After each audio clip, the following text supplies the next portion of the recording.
যে সারা পৃথিবীতেই তো বৈশ্বিক অবস্থার সমস্যার সৃষ্টি হয়েছে, সেখানে যেটুক সম্ভব হয়েছে ওভারকাম করা হচ্ছে। তবে যদি এটা আমরা কাটিয়ে উঠতে পারি তাহলে সংশোধন করা তো খুব একটা কঠিন সাধ্য ব্যাপার না। আমি যেটা মনে করছি, সারা বিশ্বের যে বৈশ্বিক অবস্থা, অর্থনৈতিক অবস্থা, সেই অনুপাতে এই বাজেট তো অবশ্যই একটা challenging budget.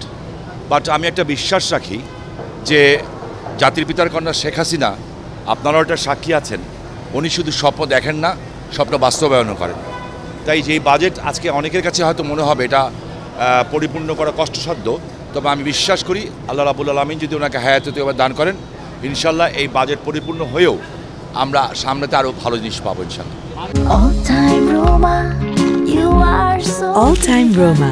Taste it, love it. এখন তো যেটা এখনও তো বিশ্লেষণ করে তো বলার মতো কিছু নাই, এখন মাত্র আমরা শুনেছি বিষয়টা।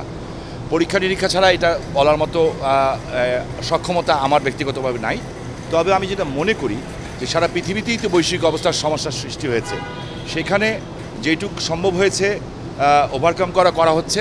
তবে যদি এটা আমরা কাটিয়ে উঠতে পারি তাহলে সংশোধন করা তো খুব একটা কঠিন সাধ্য ব্যাপার না।